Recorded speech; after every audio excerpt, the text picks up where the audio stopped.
राधे राधे दोस्तों, आज की वीडियो की शुरुआत हो रही है दोपहर 3 बजे से और आज हम लोग जा रहे हैं सीतापुर भागवत में शिव पुराण कथा सुनने। आप लोग बने रहे मेरे वीडियो में और दिखाऊंगी मैं आपको पूरी कथा का दृश्य।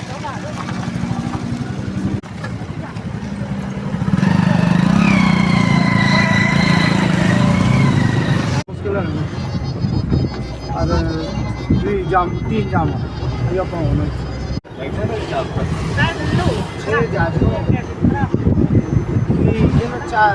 जाम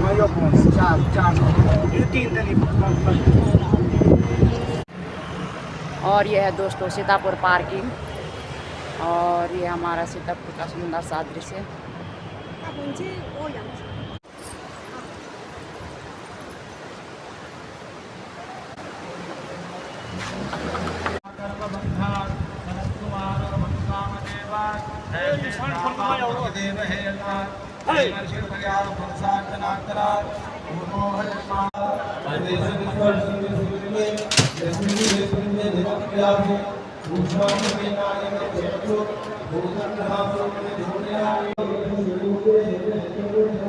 और इस समय विराम हो रखा है इन लोगों का और फिर उनकी कथा शुरू 5 बजे शाम से रात 9:30 बजे तक।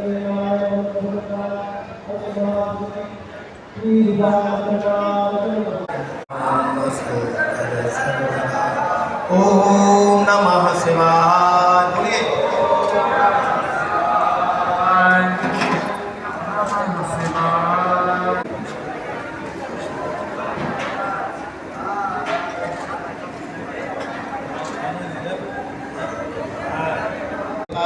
और ये है यहाँ पे खाने की व्यवस्था सभी भक्तगणों के लिए। गुरुजी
महावीर विक्रम बजरंगी निवार सुमति के संगी कंचन बरन विराज सुरेशा कानन कुंडल कुंज केसा हाथ वज्र ध्वजा विराज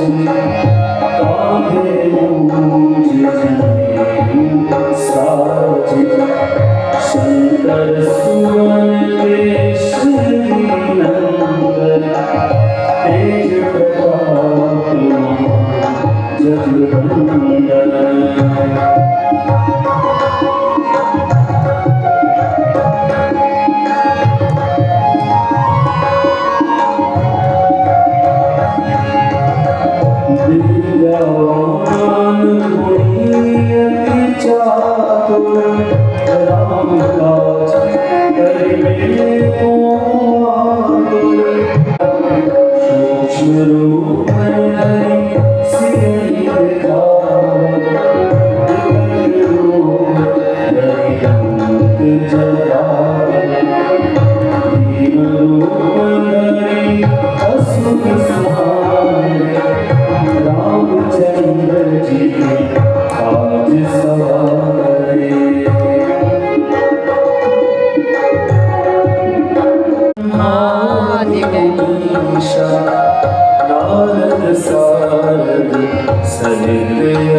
हरि ओम स्वस्ति न इंद्रो वृषभाः स्वस्ति नः पूषा विश्ववेदाः स्वस्ति नस्तार्क्ष्यो अरिष्टनेमिः स्वस्ति नो बृहस्पतिर्दधातु प्रजदस्वामरुतः विष्णुमातरः सुधन्वनो विदधे भुजन्मयः निर्जवामनवः सूर्यचक्षुषो विश्वेनो देव अवसामन्यो भद्रङ्गणैः श्रीरङ्गर्षमादितिर्माता ससिता सपुत्रः विश्वे देवा। विस्तार का है। अनेकों बार 5 दिन 7 दिन तक नामदेव जी का चरित्र हुआ है। आज एक दिन में संक्षेप में नामदेव जी को स्मरण करेंगे। नामदेव जी ऐसे संत हुए जिनको जीवन में 71 बार भगवान का प्रत्यक्ष दर्शन प्राप्त हुआ।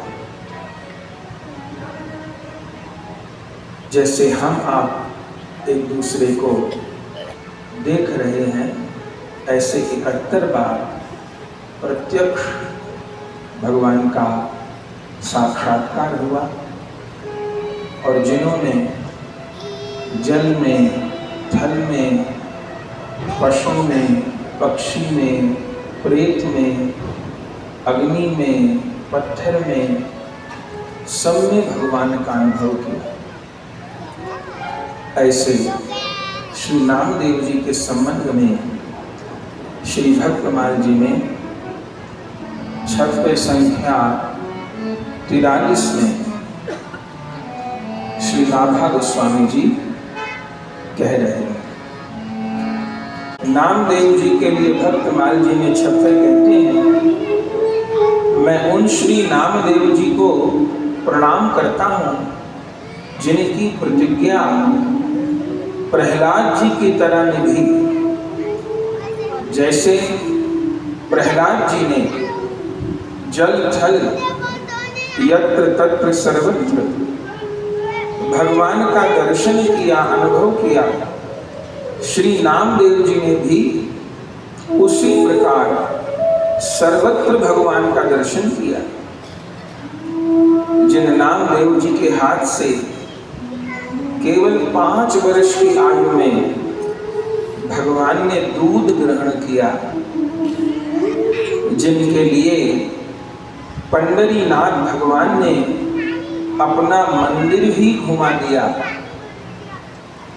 और जिन नामदेव जी के घर में आग लगने पर स्वयं ठाकुर जी रुक्मणी जी के साथ पधारे और उनके घर की छत को बनाए,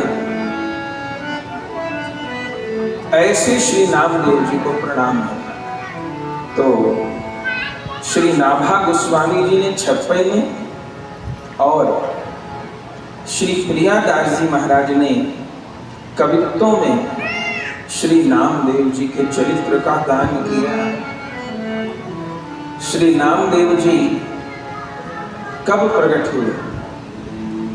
विक्रम संवत 1327 में कार्तिक शुक्ल प्रतिपदा रविवार के दिन अरुणोदय काल में श्री नामदेव जी का प्राकट्य हुआ। और प्राकट्य बड़ी अलौकिक रीति से हुआ। उनके जन्म का प्रसंग भी बड़ा अलौकिक है। पंढरपुर में एक छीपा रहते थे। एक छीपा जाति होती है जो कि कपड़ा छापने का काम करते हैं, उसको छीपा बोलते हैं। वृंदावन में तो छिपी गली है, जो कपड़ा छापने का काम करते उनको छीपा बोला जाता था। तो महाराष्ट्र के पंढरपुर में एक वामदेव नाम के छीपा रहते थे। गरीब थे, कपड़ा छापने का काम करते थे, और उनकी एक बेटी थी जिसका नाम था गोणाई। बाल्य अवस्था में ही उस बेटी का उन्होंने ब्याह कर दिया।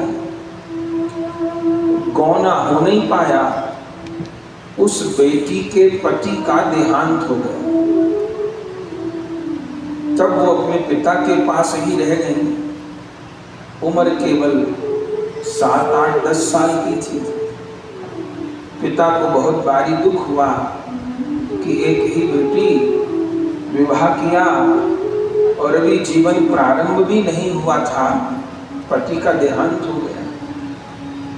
पहले समय में पुनर्विवाह नहीं होता था, क्योंकि पिता कन्या का एक बार ही कन्यादान करता था। हमारे यहाँ कन्यादान कहा गया है। तो जैसे एक वस्तु का एक ही बार दान होता है, दोबारा नहीं होता, तो ऐसे पिता ने वर के प्रति कन्यादान कर दिया, तो दोबारा पुनर्विवाह नहीं थे भारत में। अब इतनी छोटी आयु में पति का देहांत हो गया, बड़ा भारी दुख।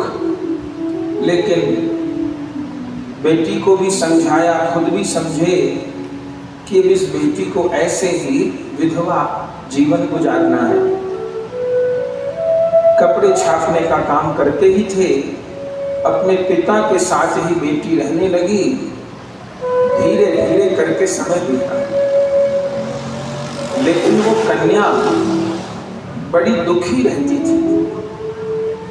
बार बार इस बात को सोच के कि मेरे पति का देहांत हो गया, अब सारा जीवन मुझे इसी प्रकार बिताना है, कैसे जीवन का निर्वाह होगा। तो रोती थी वो बेटी, दुखी होती थी। उसके पिता समझाते थे। वो जो वामदेव जी थे, उनके घर में ठाकुर जी की सेवा थी। ठाकुर जी का नाम था हरिदेव, वैष्णव थे वो, सेवा थी। धीरे धीरे अपनी बेटी को ठाकुर जी की सेवा में लगाया कि ताकि उसका ध्यान थोड़ा बटे, वो अपने आप को संभाले। तो धीरे धीरे बेटी को ठाकुर जी की सेवा बताने लग गए। एक दिन बेटी बड़ी उदास थी, तो वहीं ठाकुर जी के आगे वामदेव अपनी कन्या को समझाने लगे कि बिटिया तू क्यों रोती है? इसलिए कि तेरे शरीर के पति का देहांत हो गया। देखो बेटी, हानि लाभ जीवन मरण यश अपयश विधि हाथ, ये 6 चीजें विधाता के हाथ हैं।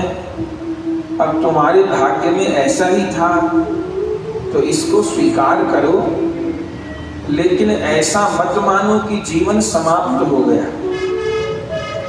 संसार की घटना को हम चाहें तो दुर्भाग्य मान लें और हम चाहें तो सौभाग्य मान लें, ये व्यक्ति की दृष्टि के ऊपर है। तो संसार की दृष्टि से देखोगी तो बहुत बड़ा दुर्भाग्य है, किसी लड़की के प्रारंभ में ही जीवन में पति का देहांत हो जाए। पर तुम चाहो तो इस दुर्भाग्य को सौभाग्य बना सकती हो। बेटी ने कहा, कैसे पिताजी? बोले, आज से तुम ये मान लो कि श्री कृष्ण मेरे पति हैं। ये जो ठाकुर हरिदेव हैं, ये मेरे पति हैं। तुम मन से अपने आप को विधवा मानना समाप्त कर दो, अपने को सुहागिन मानो। और चूंकि श्री कृष्ण तो सबके प्राणपति हैं, भक्त लोग आरती में भी गाते हैं कि तुम हो एक अगोचर सबके प्राणपति, किस विध मिलूं दया में तुमको मैं कुमति। तो श्री कृष्ण तो सब जीवों की आत्मा के पति हैं, तुम्हारे भी पति हैं, मेरे भी पति हैं, सारे जगत के पति हैं, स्वामी। तो तुम अपना मन अब श्री कृष्ण में लगाओ, उन्हीं को पति मानो, अपने जीवन के अभाव को प्रभु के साथ जोड़ दो, तो ये अभाव भाव बन जाएगा। और देखो बेटी, आज तक ये जगत किसी को भी पूरा नहीं मिला। गुरु नानक देव जी कहते हैं, बड़े बड़े जे दीसत लोग तिनको व्यापे चिंता रोग। हम दुनिया में जिनको बड़े लोग कहते हैं, इनके पास बहुत पैसा है, बहुत गाड़ी है, बहुत बड़ा घर है, बहुत खाने को है।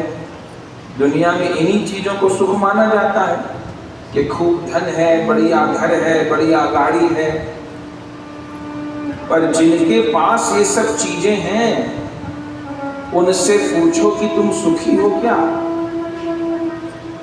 अगर सर्वे किया जाएगा कि डिप्रेशन के कितने मरीज हैं, तो गरीब आदमी आपको एक डिप्रेशन का मरीज नहीं मिलेगा। 100 में से 90 आपको धनवान ही डिप्रेशन के मरीज मिलेंगे। तो उनके पास तो जिनको हम सुख की वस्तु मानते हैं वो सभी हैं, तो डिप्रेशन क्यों? और ये आंकड़ा देखेंगे कि कितने लोगों ने आत्महत्याएं की, तो भी धनवान लोगों का अनुपात आपको ज्यादा दिखाई देगा। बड़े धनवान थे, रूपवान थे, प्रतिष्ठावान थे, कितनी तो खबरें आती रहती हैं। तो हम सोचते हैं कि ये सब वो तो बड़े सुखी हैं, बहुत बड़े आदमी हैं, ऐसा है वैसा है। उनसे पूछो, ये कमरे का जो एसी है, ये बाहर की गर्मी तो दूर कर सकता है, पर भीतर जो आग लगी है उसको कौन सा एसी दूर करेगा?